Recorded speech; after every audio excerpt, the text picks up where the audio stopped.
ginásio, eu oro, peço direção a Deus e vou lá. E eu fui inclinado a pensar um pouquinho sobre um texto que até, acho que amanhã vocês ouvirão uma parte do devocional.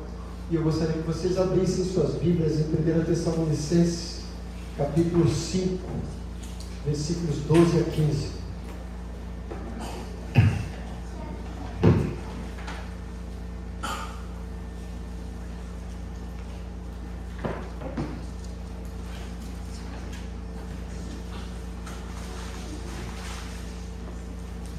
Quando eu digo que a Igreja Batista Ebenezer é a igreja que se importa com você, eu digo com propriedade, né? Não sei se vocês percebem, todos os cultos, os pregadores aqui são abençoados com uma água mineral, né? Que o casal que não quer se identificar compra e abençoa aqui, a igreja abençoa os pregadores tendo água aí para tomar durante a pregação. Isso é bênção de Deus. 1 Tessalonicenses capítulo 5, versículos 12 ao 15.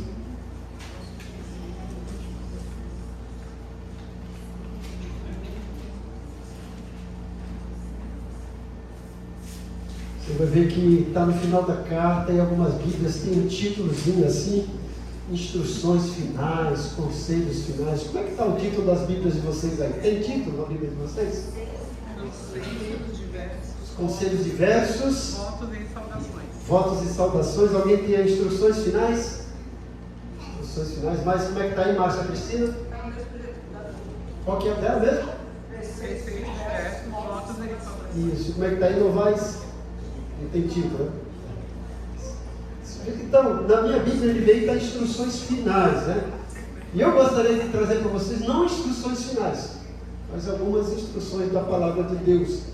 1 Tessalonicenses 5, versículos 12 a 15 diz o seguinte: agora lhes pedimos, irmãos, que tenham consideração para os que se esforçam no trabalho entre vocês, que os lideram no Senhor e os aconselham.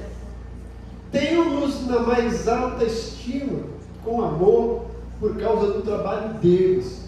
Vivam em paz uns com os outros.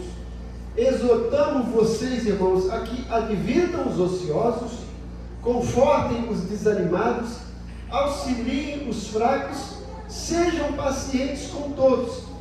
Tenham cuidado para que ninguém retribua o mal com o mal, mas sejam sempre bondosos uns para com os outros e para com todos. Amém. À luz desse texto e pensando nesse texto, eu gostaria de propor para vocês aqui um título. E esse título é Uma Igreja Saudável em Tempos Difíceis. Uma igreja saudável em tempos difíceis. Olha, dói meu coração quando eu penso nesse título.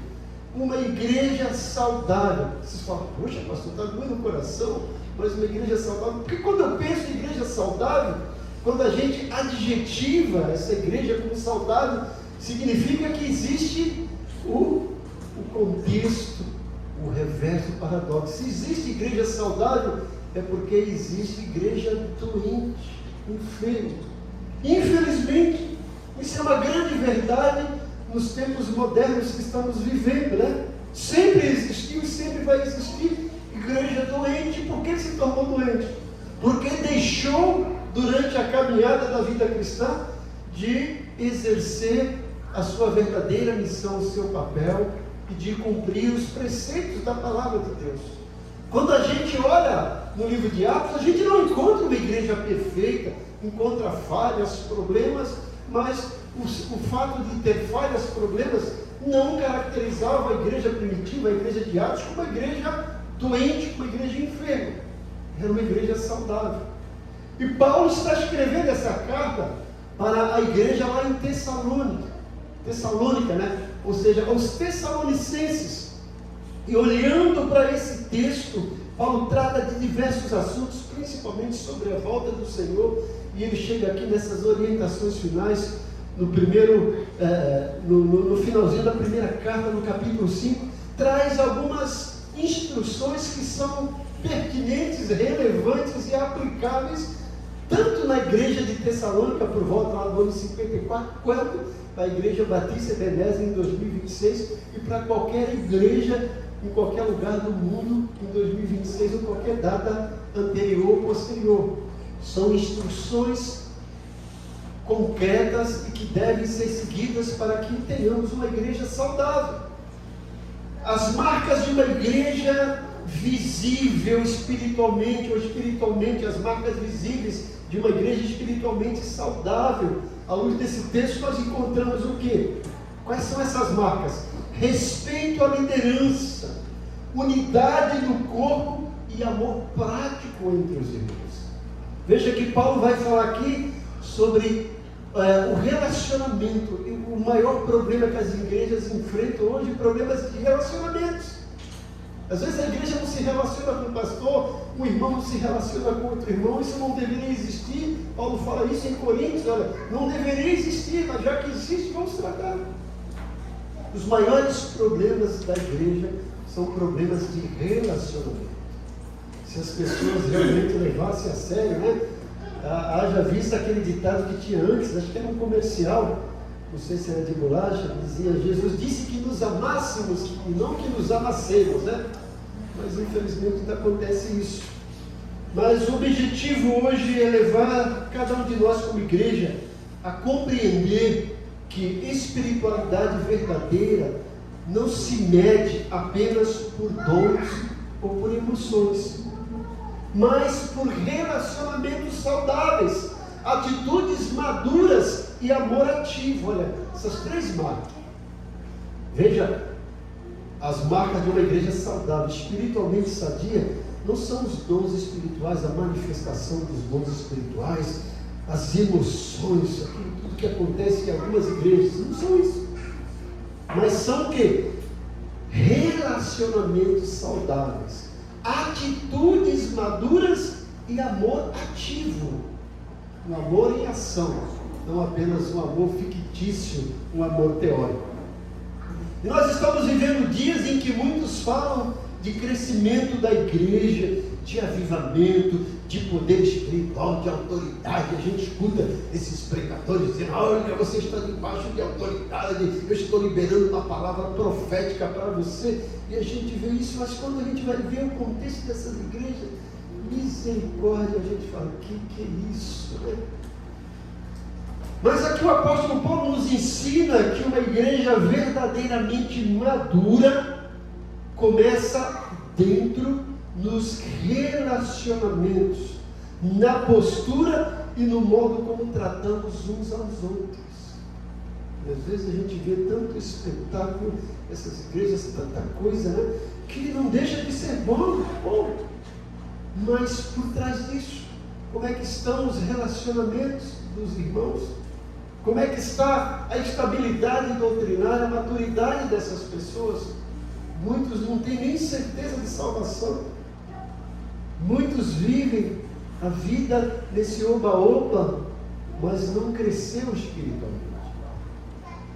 Em 1 Tessalonicenses 5, 12 e 15, Paulo apresenta-nos um retrato claro e prático de como deve funcionar uma igreja saudável, mesmo em meio às pressões, perseguições e desafios.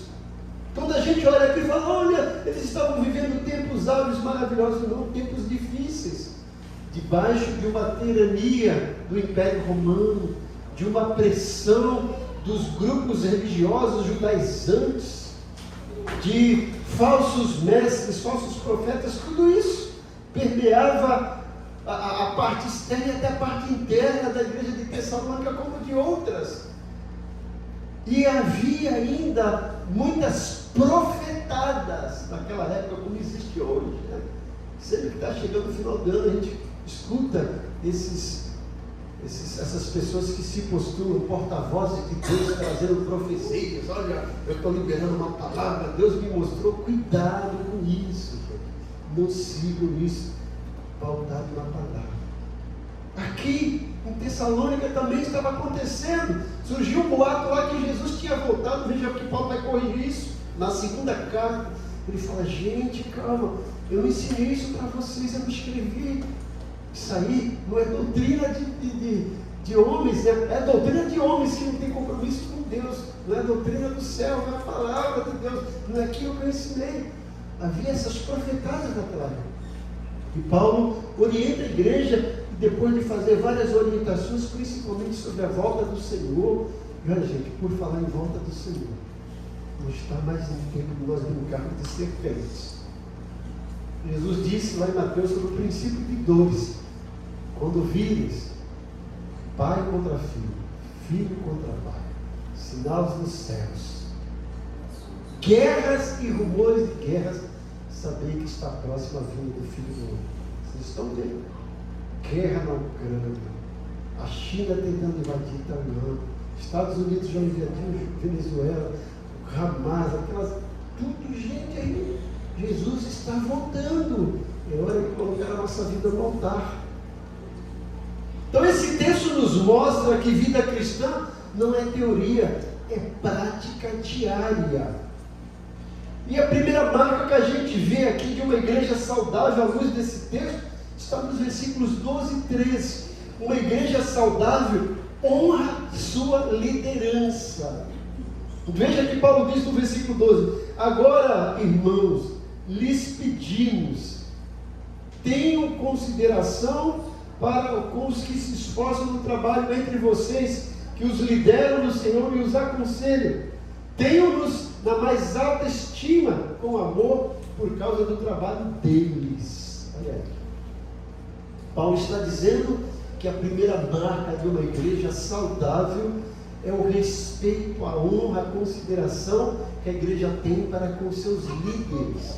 Não está falando apenas pastores, mas todos os líderes, certo? Paulo fala assim: reconhecei os que trabalham entre vocês, presidem no Senhor e vos admoestam. Liderança, temos que entender que é um chamado, não é um privilégio. Eu e minha esposa tínhamos um casal de pastores amigos, e a pastora dizia que tinha um bocado de jovem, que ela falava assim, que era desempregado e rebelento, né? Que dizia que queria ir para o seminário para ser pastor, mas não tinha vocação nenhuma, porque achava bonito e achava que ia ganhar dinheiro. Não é assim que funciona. Liderança é um chamado, gente. Não é um privilégio, mas também não deixa de ser um privilégio. Eu sempre costumo dizer, se você escrever a palavra cargo, como é que termina a palavra cargo? Com a letra O. Tire o O e coloque o A. O que fica? Carga. Cargo sempre traz carga. Se alguém almeja o episcopado, o apóstolo Paulo fala em 1 Timóteo 3 e Tito, boa coisa almeja, né? Boa coisa almeja. Antes, porém, é necessário, ele vai colocar uma lista de regras e requisitos que precisam ser preenchidos. E na luta do dia a dia não é fácil. Lidar com pessoas, gente, é difícil. E ter a responsabilidade de trabalhar com vidas que a gente está preparando para levar para o céu, é mais ainda a responsabilidade. E a igreja tem que entender isso. E Paulo, falando aqui que liderança é um chamado, não um privilégio, ele destaca 3 ações da liderança. Ou eles trabalham, presidem no Senhor e admoestam. Trabalham, realizam vários trabalhos. O chamado é uma vocação, mas que requer trabalho. Eu sempre costumo dizer que Jesus morreu de pé e de braços abertos, para a gente não ficar sentado de braços cruzados. Quem pensa que ser pastor é igual um gerente que vai só mandar, não sabe nada, inocente. Muda de perspectiva, muda de cara. Não é assim. Paulo está dizendo que a liderança trabalha e preside no Senhor, ou seja, lidera, mas lidera no Senhor. Está liderando o povo que é de Deus, não é o povo dele. As ovelhas não é do pastor, as ovelhas são do Senhor. E ele vai ter que dar conta. Ele tem que saber liderar de acordo com as orientações de Deus. Jesus fala assim para Pedro: Pedro, tu me amas? Então vai e cuida das minhas ovelhas. Não fala, Pedro, eu vou te dar umas ovelhas para tu cuidar. Não, vai cuidar das minhas ovelhas. E Paulo fala que a liderança, além de trabalhar, de presidir no Senhor, admoesta, aconselha, orienta. A função do pastor, falando que o pastor é multifuncional, né? Tem multifunção. Ele prega, ele ensina, ele aconselha, ele consola. Tem tanta coisa. O Paulo está dizendo aqui, eles admoestam, aconselham, cuidam. Pedro, escrevendo na sua primeira carta, no capítulo 5, versículo 1 a 4, ele fala: rogo-vos eu, o presbítero do Senhor, rogo a vocês que são presbíteros, pastoreai o rebanho do Senhor, não por sorte da ganância, mas com exemplo, sem exemplo. Pedro vai ensinar isso.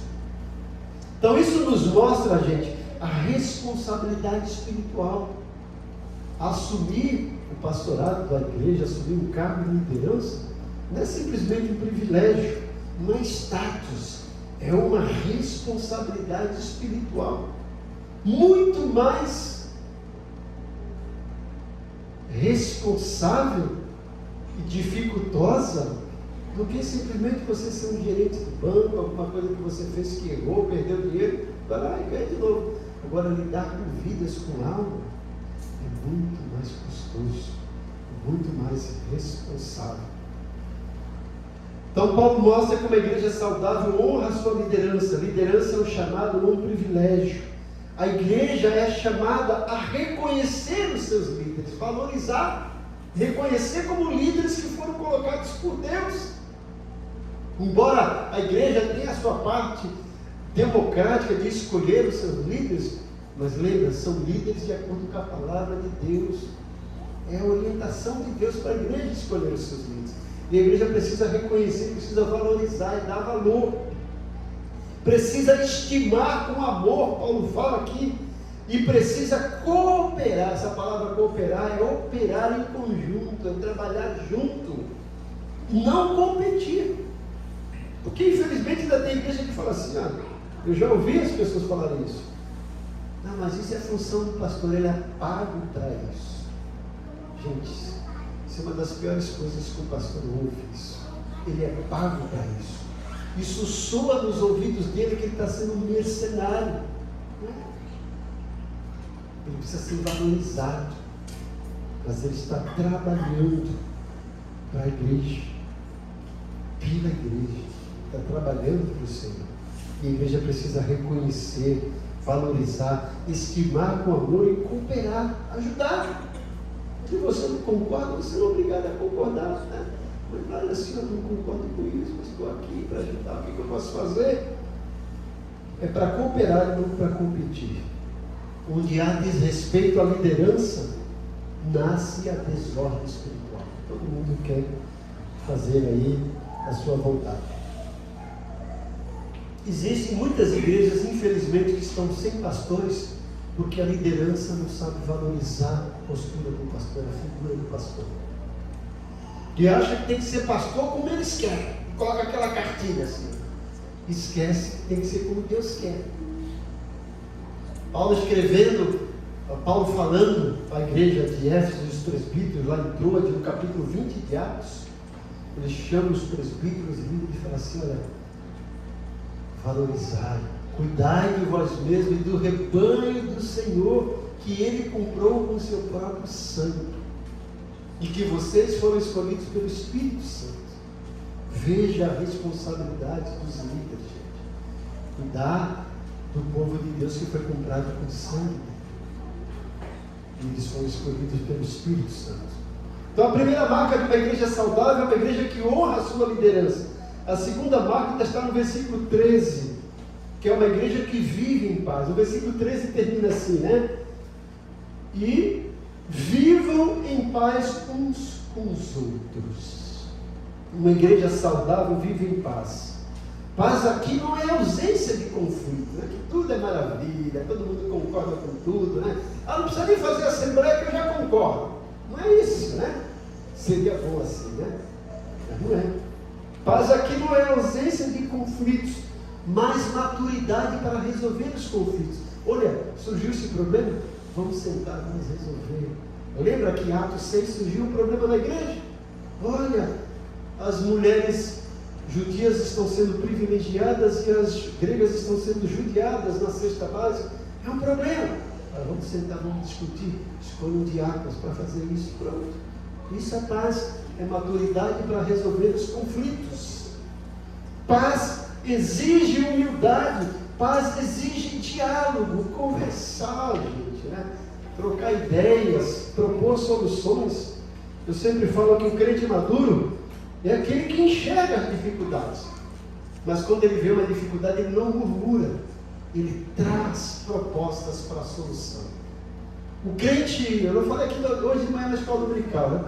Aquele crente quando é maduro, ele chega na igreja, está tudo bonitinho, mas ele vê uma coisa, aquele relógio lá não está legal, não devia estar aí. Aí reclama, esquece de tudo bom, mas só olha aqui. E aí o crente maduro, ele olha assim, olha, aquele relógio não está bom naquele lugar ali, eu vou conversar com a pessoa responsável, se pode mudar. Ele propõe soluções, ele sugere, ele não murmura, ele reclama. Essa é a diferença. Paz exige perdão. Temos que aprender a perdoar e sermos perdoados. Uma igreja que vive em guerra interna perde a sua autoridade espiritual. Terceira marca de uma igreja saudável, à luz desse texto, está no versículo 14. Uma igreja saudável aprende a cuidar de todos. E eu gosto desse versículo 14, porque Paulo fala aqui, olha, exortamos, irmãos, aqui, advirtam os ociosos, confortem os desanimados, auxiliem os fracos, sejam pacientes com todos. Paulo aqui cataloga, né? Alguns tipos de crentes da igreja, e isso também está em qualquer lugar. Os ociosos, ou algumas versões falam desordeiros e insubmissos, os desanimados e os fracos, não é isso? Veja, tem esse grupo, depois ele fala todos. Mas para cada um desse grupo existe uma maneira de lidar. Com os ociosos, desordeiros e insubmissos, não é para a gente passar, não, anda tudo bem, vou orar por você. O que Paulo fala? É para advertir, é para exortar, é para admoestar, dizer, olha, meu amigo, você está errado, não é assim que se faz. Isso é inadmissível no corpo de Cristo. Você precisa mudar de postura, mas sempre com amor, tá, gente? Sempre com amor, que a gente vai ver depois. E existe os desanimados. O que os desanimados precisam? De conforto. E os fracos precisam de auxílio. Se ele já está fraco, você pega e vai admoestar, exortar, não está. Então, para cada tipo de grupo de crente, uma maneira de agir. E olha, ainda vou mais além. Mesmo que a pessoa se enquadre naquele grupo, ela é uma pessoa que tem o seu DNA, a sua identidade, e individualmente é diferente daquele grupo. E a gente precisa lidar com tudo isso. E o crente precisa saber, olha, aquela irmã não gosta desse tipo de brincadeira, eu não vou brincar com ela, vou respeitar. Olha, aquele irmão, certo. Mas às vezes a gente fica dando ibope para o desordeiro, para o insubmisso, e detonando o irmão fraco. Isso não resolve. Uma igreja saudável aprende a lidar com todos e cuidar de todos. Não é porque ele é desordeiro, insubmisso, ocioso, que não precisa de cuidado. Precisa sim. Então Paulo mostra que nem todos estão no mesmo estágio espiritual.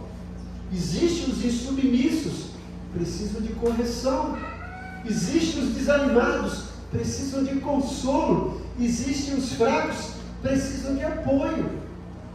E o crente maduro, que está na igreja, precisa entender isso, enxergar isso e aprender a lidar com isso. O amor verdadeiro trata cada pessoa conforme a sua necessidade. Veja aqui, o Paulo termina aqui o versículo 15, dizendo que uma igreja saudável pratica o amor ativo, não apenas em palavra. Ele fala assim, não torneis a ninguém mal por mal, versículo 15, né? Já no finalzinho do 14, ele ainda disse assim, Sejam pacientes para com todos. Ó, paciente com o insubmisso, para que ele deixe de ser insubmisso, desordeiro. Paciente com o desanimado, para que ele ganhe ânimo, se anime. Paciente com o fraco, para que ele se torne forte espiritualmente. Paciente com todos, certo? E aí ele chega no 15. Tenham cuidado. Veja que Paulo aqui é fictício, né? Ele, olha, tenham cuidado para que ninguém retribua o mal com o mal, mas sejam sempre bondosos uns para com os outros e para com todos.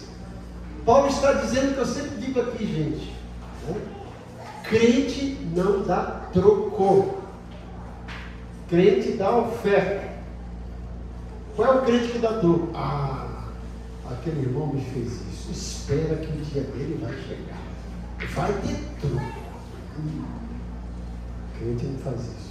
Crente não dá troco, dá oferta. Qual é a oferta? Jesus diz lá em Mateus 5, 43 e diante: se te bater na face direita, dê a esquerda. Se te roubarem a túnica, dê também a capa.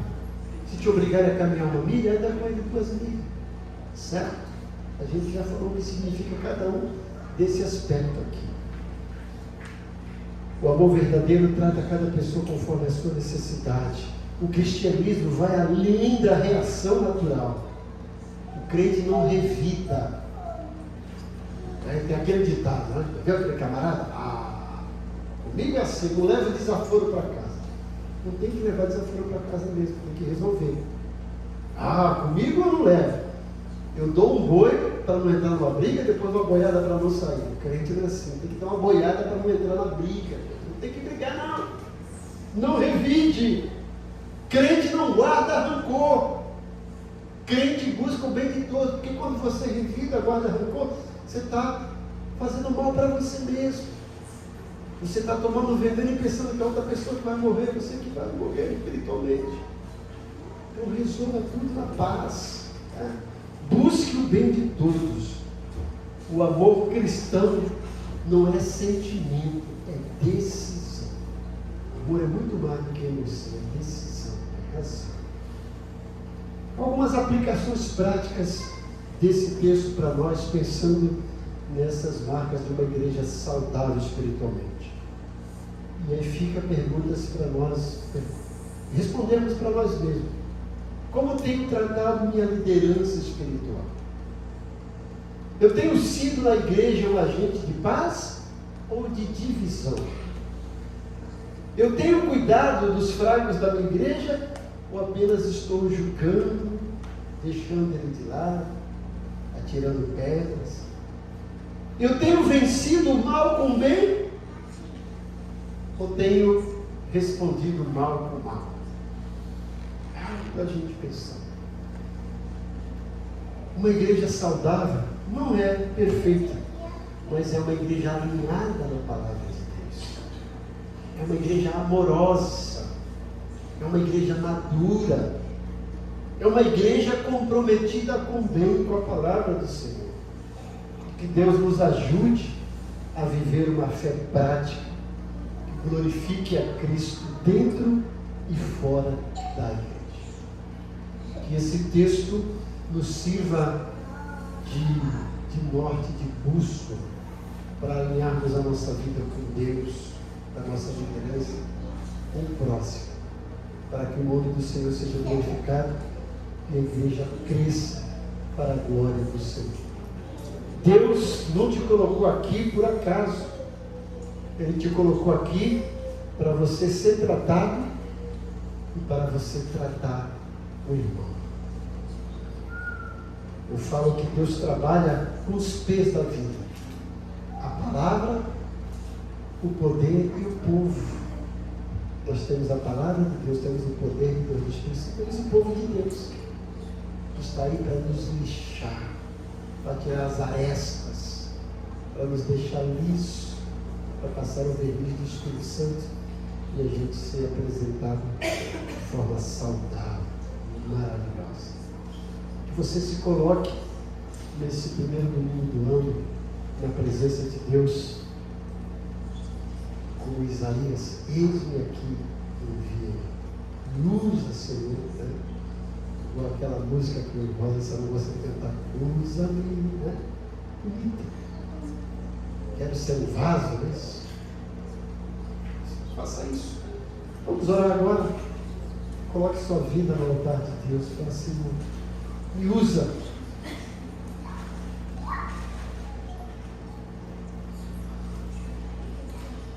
Pai querido, eu ministrei a Tua palavra de acordo com as minhas limitações.